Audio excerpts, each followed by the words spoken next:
Est-ce que tu connais le pasteur Alph Luco? Il exerce en Afrique du Sud et il a réalisé quelque chose aujourd'hui qui est vraiment phénoménal, un miracle. Il a fait ressusciter un mort dans son cercueil. C'est pas rien.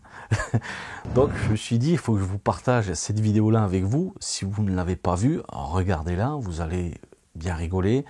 Mais ce qui est aussi à décrypter dedans, c'est que on a une forme de manipulation auprès de ces personnes qui se retrouvent là dans la salle.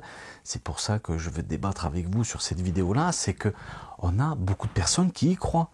On ne peut pas avoir autant d'acteurs dans cette salle par rapport à son propre business, parce que ce pasteur-là a de la monnaie. Hein. Il faut se méfier aujourd'hui de tout ce qu'on peut voir et tout ce qu'on peut essayer de vous faire croire. Dans cette vidéo-là, on le voit très bien que la personne qui est dans le cercueil, elle vit. On voit un mouvement de poitrine, on voit que sa bouche elle est ouverte et la langue à l'intérieur bouge. On a un témoignage dans cette vidéo qui est au niveau d'un embaumeur, nous dit très clairement que quand tu es décédé, il faut refermer les cavités du nez et de la bouche pour éviter que l'air va circuler à l'intérieur du corps. C'est ce qui va amener un processus beaucoup plus rapide à la décomposition du corps. On peut voir aussi qu'il est très bien coiffé, son teint de peau est très bien. On le voit que ça fait pas longtemps qu'il est dans le cercueil, mais ils ont voulu faire croire que pendant 3 jours il était à la morgue. Aucun document fait foi par rapport à leur propre dire. La famille a loué un corbillard et dessus on voit tout simplement l'agence avec les coordonnées dessus. Des personnes ont appelé ou autres et ils se sont très vite aperçus que ils n'ont pas du tout loué ce corbillard-là pour faire allusion à ce fait.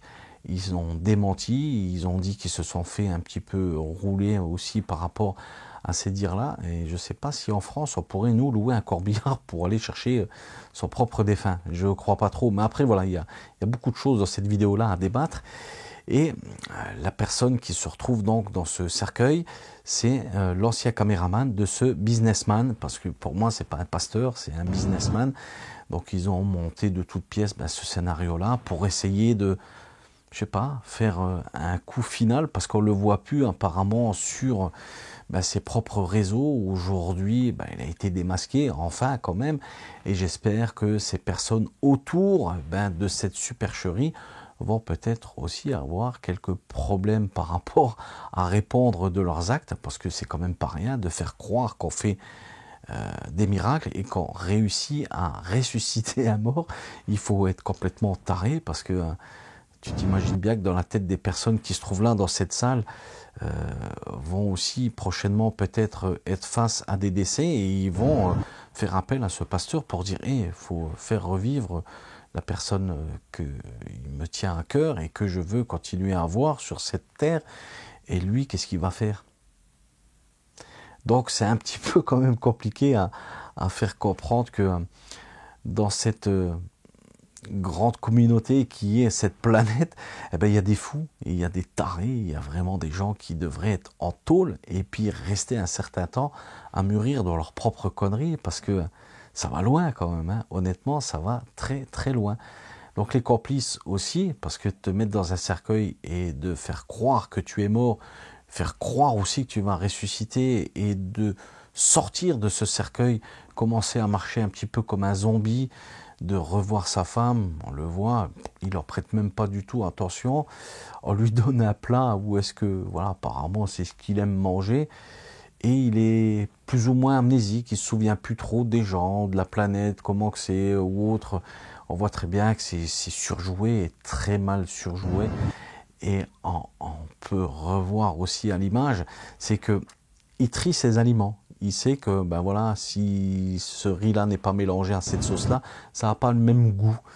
Et ce qui est vraiment fou aussi, c'est que ce côté sensation touchée, il a des gants, il est mort le gars, il est mort, il est en train de se décomposer dans son cercueil, et on lui laisse ces gants-là où est-ce que il y a quand même des germes dessus ou autre, et voilà, tout le monde le touche ou autre, il est dans ses mêmes habits, et c'est un petit peu farfelu tout ça, c'est compliqué à essayer de faire croire, en tout cas à des personnes qui vont être comme moi, à bien le décrypter et le regarder.